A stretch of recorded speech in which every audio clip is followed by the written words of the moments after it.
आज उन्हीं का सोच है कि बिहार में युवाओं को नौकरी मिल रही है। इतना कम दिनों में इस तरीके से नौकरी देना ऐसा है कि लोगों को, युवाओं को हम जॉब दें, नौकरी दें और रोज़गार दें। तो रोज़गार के लिए सरकार ने बड़ा पहल किया है। हम समझते हैं कोई ऐसा प्रखंड नहीं है जहाँ की 10 बच्चे 8 बच्चे उसमें काम करना शुरू कर दिए। पंजाब और लुधियाना जो काम कर रहे थे वो लोग उस योजना के तहत सब्सिडी लेकर, योजना को लेकर और कपड़े की सिलाई का काम कर रहे हैं। युवाओं को इसका लाभ पूरा मिलेगा। सरकार जो है नीतीश कुमार जी जो हैं युवाओं के लिए रोज़गार और नौकरी के लिए दिए, लेकिन कुछ लोगों का कहना है कि हमारे साथ रहे तब उनको नौकरी मिला और हमारे साथ अलग हो गए हैं तो अब काहे नौकरी नहीं मिल रहा है। जो मुख्यमंत्री होता है उसको सब पावर होता है, कोई मंत्री का थोड़े कोई पावर होता है। छोट मुँह बड़ा बात। हम छोटा आदमी है, बड़ा तो महागठबंधन भी बना था तो हमारा एजेंडा था कि हमें बहाली करना है, युवाओं को रोजगार देना है। आपने देखा होगा 7 निश्चय के तहत पूरी आबादी है करीब 33 लाख 34 लाख 35 लाख 71,000 ये से 2 बार MP बने हैं, ये तीसरा बार है एनडीए से। हाँ, तीसरा बार है, लेकिन और एनडीए से काम जो हुआ थोड़े छिपा हुआ है। कहते हैं लोग कि से नेताजी जो है चुनाव आता है तो नेताजी हमारे बीच में आते हैं और चुनाव जब ख़त्म हो जाता है तो नेताजी के पास हमें जाना होता है। कभी ऐसे लोगों के पास आप गए जिनको आपका सख्त ज़रूरत पड़ा हो? जिनके पास हम गए, हाँ, नेता चुनाव के बाद बहुत घूमते ही रहते हैं, यहीं रहबे करते हैं। तो नमस्कार, लवकुश कुमार पांडे और आप देख रहे हैं दैनिक सोच। हम आए हुए हैं नालंदा में, जहां इस बार जो है बिहार में है जो लोकसभा का बिगुल बज चुका है और जनता एक तरफ और नेता लोग एक तरफ हैं। और हमारे साथ नालंदा के जो हैं कौशलेंद्र कुमार हैं, उनसे आज जो है हम बात करेंगे, रूबरू करेंगे। क्योंकि जनता का, लोगों का कहना है कि से नेताजी जो है चुनाव जब होता है तब हमारे पास आते हैं और जब चुनाव ख़त्म हो जाता है तो नेताजी के पास हमें जाना होता है। तो लोगों का कहना है कि अब हमारे पास नेताजी आएंगे कि नहीं। 4 बातें हम करेंगे सर से, तो उनके साथ लिए चलते हैं। सबसे पहले तो सर आपका स्वागत है कि आपका जो है आपको पसंद किए। सबसे पहले आपको दैनिक सोच को मैं बधाई और धन्यवाद देता हूं कि आपने जानकारी के लिए मुझे भी आने का मुझे अवसर दिया कि आप हमारे यहाँ तक आए हैं और जो भी जानकारी चाहते हैं हम देंगे। इस बार सर आपके क्षेत्र में नालंदा जिला में 20 प्रखंड हैं और 20 प्रखंड के युवा लोगों का क्या आप लोग प्लानिंग किए हैं? देखिए, हमारी सरकार नीतीश कुमार जी की लगभग 17-18 साल से है और नीतीश कुमार का सोच जो है वो 10 साल आगे तक चलता है। आज उन्हीं का सोच है कि बिहार में युवाओं को नौकरी मिल रही है।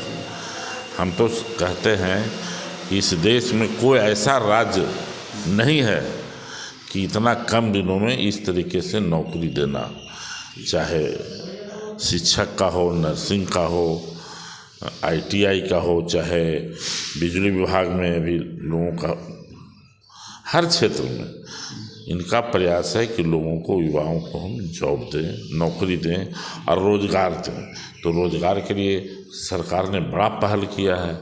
आप सुने हो कि 10 लाख रुपया सरकार देती है और 5 लाख रुपया उसमें माफ़ कर दिया जाता है और 5 लाख का भी सूद नहीं लिया जाता, बिना सूद का। उससे बहुत राहत हुआ है, युवाओं में काफ़ी खुशी है।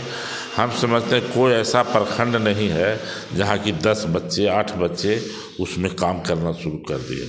अभी हमने एकंगरसराय में, नूरसराय में, चंडी में देखा कि लोग पंजाब और लुधियाना जो काम कर रहे थे वो लोग उस योजना के तहत सब्सिडी लेकर, योजना को लेकर और कपड़े की सिलाई का काम कर रहे हैं। अच्छा उद्योग लगा रहे हैं। बहुत उनका जो सोच है काफ़ी सराहनीय है और मैं समझता हूँ कि बिहार में जो आगे बढ़ने का अवसर मिला है इसमें युवाओं को इसका लाभ पूरा मिलेगा। आपने कहा कि से हमारे नीतीश कुमार जी जो हैं युवाओं के लिए रोज़गार और नौकरी के लिए दिए, लेकिन कुछ लोगों का कहना है कि हमारे साथ रहे तब उनको नौकरी मिला और हमारे साथ अलग हो गए हैं तो अब काहे नौकरी नहीं मिल रहा है।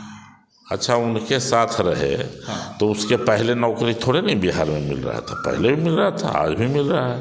जो मुख्यमंत्री होता है उसको सब पावर होता है, कोई मंत्री का थोड़े कोई पावर होता है। मैं किसी पर टिप्पणी करना नहीं चाहता, लेकिन बड़ी बात मैंने जो अच्छे लोग होते हैं वो इस तरीके की बात नहीं करते, छोट मुंह बड़ा बात। हम छोटा आदमी है, बड़ा तो मुंह तो स्वतंत्र है ना, ये लोकतंत्र है। हमारा देश लोकतंत्र का सबसे बड़ा स्तंभ है, और उस लोकतंत्र में हमको आज़ादी मिली है बोलने का। इसका मतलब यह नहीं बोल रहे हैं कि जो ताकत हमको नहीं है अब बोलने की हमको भी ताकत है। कहीं सुने हैं कि मंत्री कोई बहाली करा सकता है? उन्होंने तो बोला कि जे हमारे साथ रहे तो हम नौकरी दिए, और जब उनको मन हुआ तो हमारे जो नेता हैं जो लगातार बिहार में 17 साल से मुख्यमंत्री हैं, तो अवसर तो एनडीए में भी रहने का मिला है और महागठबंधन में भी रहने का मिला है, लेकिन हमारे नेता का जो एजेंडा है उससे लोग रहते हैं। जब महागठबंधन भी बना था तो हमारा एजेंडा था कि हमें बहाली करना है, युवाओं को रोजगार देना है। आपने देखा होगा 7 निश्चय के तहत हमें पहले से रोजगार देने का एजेंडा था, उनके सरकार से पहले। अब उनका बोले कि हम लोग काहे बोले जाए, उनको तो ये समझिए में नहीं आ रहा। हाँ, उनको ये लाभ मिला कि नीतीश कुमार जी जैसे लोगों से साथ काम करने का जो अवसर मिल गया, बोलने का अवसर मिल गया है, थोड़ा सीख गए हैं, लेकिन फिर देख रहे हैं कि भुलाते जा रहा है, फिर वही रास्ते पर वो जा रहा है। आपके क्षेत्र में नालंदा में 35 लाख, ये तो बहुत लोग नहीं जानते हो। लगभग आबादी नालंदा का टोटल आबादी 35 लाख, पूरी आबादी है करीब 33 लाख 34 लाख। 35 लाख 71। तो उस हालत में लोगों के लिए हम अलग से तो कुछ नहीं कर सकते हैं, ये सरकार का ही फैसला होता है। चाहे दिल्ली की सरकार हो, चाहे बिहार की सरकार हो, एमपी कोई बड़ा फैक्ट्री नहीं खोल सकता है। सरकार से प्रयास करके लाने का प्रयास हम लोग करें।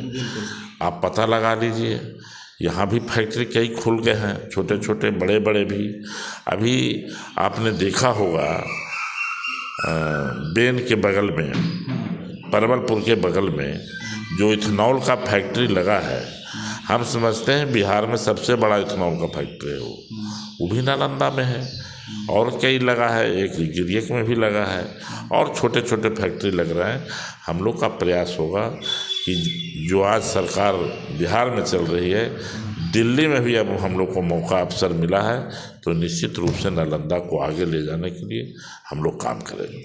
लोगों का कहना है सर कि जब से एनडीए में नीतीश जी आए हैं तब से बिहार में रोजगार जो है, नौकरी जो है बंद हो गया है।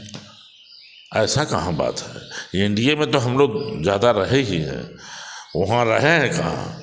हम तो एनडीए से 2 बार एमपी बने हैं, ये तीसरा बार है एनडीए से। हाँ, तीसरा बार है, लेकिन और एनडीए से काम जो हुआ थोड़े छिपा हुआ है। तत्कालीन जब अटल बिहारी वाजपेयी के सरकार था, उस समय से जो विकास हुआ है, नीतीश कुमार जी रेल मंत्री रहे, उस समय काफ़ी नीतीश कुमार ने रेलवे में काम किया, आयुध फैक्ट्री लाया। एक काम थोड़े हुआ है नालंदा में। सरकार जो है आप पर विश्वास जताया है, फिर इस बार आपको टिकट मिला, लेकिन जनता आप पर विश्वास कैसे जताया? जनता पर आप क्या विश्वास जताया? जब रिजल्ट आवेगा ना तब हमसे मिलिएगा। अच्छा। अभी अगर बोलेंगे तो किसी को विश्वास होगा? अच्छा। कोई को तो चिंता नहीं है, जानता नहीं है। हम लोग को तो माने लोग घर घर में माने जितना बड़ा क्षेत्र होता है, 15 साल जो अवसर मिला है, तो थोड़े हम लोग कोई दिल्ली में सुनते थे। ये बिहार शरीफ में रह करके जनता के बीच जाते आते इतना रहे हैं कि जनता का भरोसा है, जनता पर इतना विश्वास हम लोग को है कि भारी मत से नहीं, बिहार में रिकॉर्ड ना बन जाए इस बार। अच्छा। बिहार का रिकॉर्ड हम ही तोड़ेंगे। माने जनता पर विश्वास जता रहे हैं। इतना विश्वास है जनता पर और जनता को हम पर। तो जैसा कि आप देख रहे थे, और एक क्वेश्चन है सर, कहते हैं लोग कि से नेताजी जो हैं, चुनाव आता है तो नेताजी हमारे बीच में आते हैं, और चुनाव जब ख़त्म हो जाता है तो नेताजी के पास हमें जाना होता है। कभी ऐसे लोगों के पास आप गए जिनको आपका सख्त ज़रूरत पड़ा हो चुनाव के बाद? बहुत घूमते ही रहते हैं, यहीं रहबे करते हैं। तो आप यहीं रहते हैं? अभी तो जनता से पूछ लीजिए। हमारा कोई क्वेश्चन नहीं है सर। हाउस चलता है जी। तो मैं दिल्ली में रहता हूँ और नहीं तो यहाँ रहता हूँ। देखिए यहाँ की एक एक जनता जानती है। तो कुछ लोग, अलग बात है कोई पार्टी के हैं, दल के हैं, वो नहीं बोल सकते हैं। जो निष्पक्ष भाव से बोलेंगे वो सब जानते हैं कि एमपी साहब यहीं रहते हैं, और जब हाउस चलता है तभी दिल्ली में रहता है। सर कोई देख ही नहीं सकता है हमको दिल्ली में, आप कोई से पता कर लीजिए। हाउस चलता है तो दिल्ली, बाकी टोटल समय मैं जनता के बीच में देता हूँ। और जनता इस लोकतंत्र में मालिक होता है। हम लोग को जो अवसर मिला है सेवा करने का, इसका हम भरपूर लाभ लेते हैं। एक आखिरी क्वेश्चन सर, इस बार जो है जब आपकी सरकार होगा, जब आप बहुमत में आ जाइएगा, तो जनता के लिए नया क्या आप लाने वाले हैं?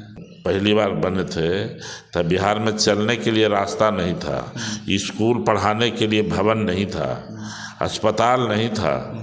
जो 2005 का पहले का बिहार देखें अगर, और आज का बिहार देखिए, आज मेडिकल कॉलेज है हमारे ज़िले में, इंजीनियरिंग कॉलेज है, पॉलिटेक्निक कॉलेज है, नर्सिंग कॉलेज है, बीएड कॉलेज है, कौन चीज़ नहीं है? लोग कह रहे हैं कि आयुष्मान के तहत मेडिकल में कोई बढ़िया बेनिफिट नहीं मिल पा रहा है। आयुष्मान भारत कार्ड हो सकता है किसी आदमी को दिक्कत हो, सबको ऐसा नहीं है, सबको लाभ इसका मिल रहा है। अगर कोई गलती हो जाता है तो उसको हम लोग मदद करते हैं। कोई ऐसा मिले तो हमारे क्या उसको भेजिए। मैं दावे के साथ कह सकता हूँ कि अगर किसी को दिक्कत हो रहा है तो उसको भेज दीजिए हमारे क्या, उसके लिए हम लोग काम कराएंगे। चलिए, बहुत बहुत धन्यवाद सर आपका। जैसा कि आपने देखा कि से हमारे साथ कौशलेंद्र जी थे और उनसे बातें किए। आप लोगों का क्या राय है तो कमेंट बॉक्स में ज़रूर लिखिएगा। तब तक के लिए धन्यवाद। जय हिंद, जय भारत।